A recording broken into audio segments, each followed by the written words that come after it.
সংস্কার, আওয়ামী লীগের বিচার, এটাই সরকার না থাকলেও হইতো। জরিপটা আপনি প্রথম দিকে যদি দেখেন তাহলে দেখবেন সন্তুষ্টির জায়গা হচ্ছে আওয়ামী লীগের বিচার হচ্ছে এবং সংস্কার হচ্ছে, এই ধরনের কিছু বিষয়। কিন্তু আপনি নিচের দিকে যান জরিপে, দেখবেন মানুষ অসন্তুষ্টি প্রকাশ করছে, দ্রব্যমূল্য নিয়ন্ত্রণ হচ্ছে না, আইন শৃঙ্খলা রক্ষা হচ্ছে না। আপনি যদি জরিপটা একটু দেখেন, একটু আপনার কাছে আছে সামনে? জি, আমার সামনে নাই, যে কারণে আমি মনে করে বলতে পারছি না। কিন্তু নিচের দিকে যে 4-5টা প্রশ্ন, সেই 4-5টা হচ্ছে জনগণের প্রতিদিনকার যে চাহিদা, মানুষ তার পরিবারকে নিয়ে, সংসারকে নিয়ে নিজে যেভাবে ভালো থাকে, অর্থাৎ দ্রব্যমূল্য, আইন শৃঙ্খলা পরিস্থিতি, সুবিচার পাওয়া ব্যক্তিগত পর্যায়ে, এরকম কিছু বিষয় আছে এখানে। দেখবেন ওগুলাতে মানুষ বলেছে যে ওগুলাতে তারা খারাপ। তো সংস্কার, আওয়ামী লীগের বিচার, এটাই সরকার না থাকলেও হইতো। যে থাকবে বিচার করতেই হবে। অন্যায়ের বিচার করার জন্য রাষ্ট্র প্রতিজ্ঞাবদ্ধ। এই বিচার না করে কে যাবে কোথায়? হত্যার বিচার হবে না, চুরি লুটপাটের বিচার হবে না, যে করবে তারই হবে। ফলে এইটার ক্রেডিট সরকার নিতে পারে না। কিন্তু সরকার যেটার ক্রেডিট নিতে পারে সেটা হচ্ছে দ্রব্যমূল্য নিয়ন্ত্রণ, সাধারণ মানুষকে নিরাপত্তা দেওয়া, জনগণের যোগাযোগ রক্ষা করা, চাঁদাবাজি নিয়ন্ত্রণ করা, স্বাস্থ্যসেবার উন্নতি করা, অর্থাৎ মৌলিক যে চাহিদাগুলি মানুষের, সেইগুলি পূরণের ক্ষেত্রে যদি একটা সরকার ভালো পারফরমেন্স দেখায়। এই জরিপে আপনি দেখেন সেইখানে সবাই বলেছে ভালো না।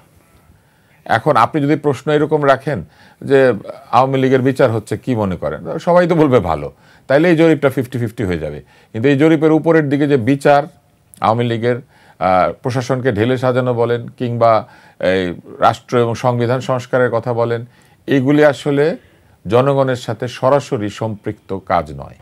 এগুলি একটা সিস্টেমের ভিতরে কেউ না করলেও হয়, কিন্তু নিচের দিকের যে কাজগুলি, এগুলি জনগণের সাথে সরাসরি সম্পৃক্ত।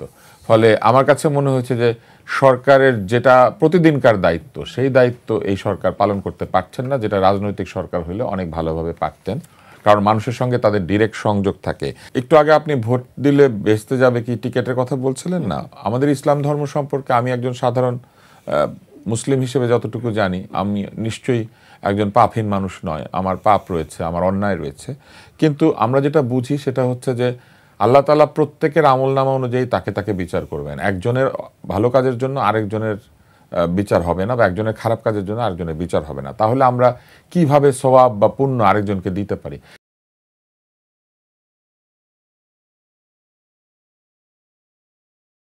যিনি মারা গিয়েছেন তার বেলা এটা বেশি প্রযোজ্য।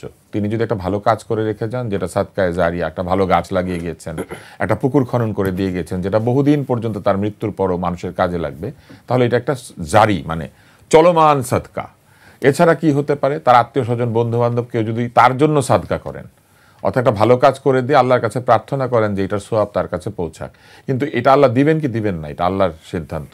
আমি প্রার্থনা করতে পারি, রোজা রেখে দোয়া করে প্রার্থনা করতে পারি, কোরআন শরীফ পাঠ করে প্রার্থনা করতে পারি, কিন্তু সেই প্রার্থনা মঞ্জুর হচ্ছে কি হচ্ছে না এটা কিন্তু আমরা জানি না। আর এরপরে আমরা কি পারি? ভোট দিয়ে এইটা কেন হবে না?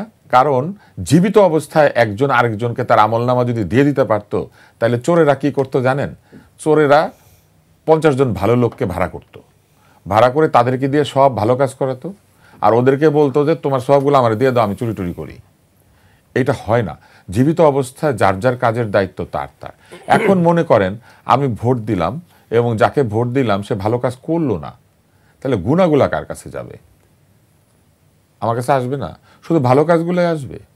এখন আমি কি করে জানি যে ওনার প্রার্থীটাই শুধু ভালো, আরেকজন ভালো না? প্রতিটি মানুষই যাকে ভোট দেয় তাকে ভালো মনে করেই ভোট দেয়, পরে সে একটা খারাপ কাজ করে।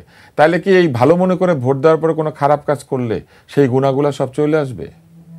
তাহলে কোনো দল যদি অন্যায় কাজ করে থাকে, তাহলে সেই দলের সব সদস্য সেই দলের অন্যায় কাজগুলির ভারে তো সব চলে যাবে দোজখে। ব্যাপারটা কি সেই রকম?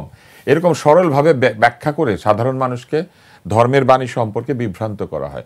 খুব সহজ ভাষায় বলতে হবে, জীবদ্দশায় যার যার পাপ পুণ্য তার তার মতো করে বিচার আচার হবে। আমি ভালো কাজ করে যে অন্যায় করতেছে তার কাছে গিয়ে সব রেখে আসলাম, এই সিস্টেম থাকলে পরে এটাই ঘটতো যেটা আমি বলেছি। ফলে এরকম কোনো সিস্টেম নাই।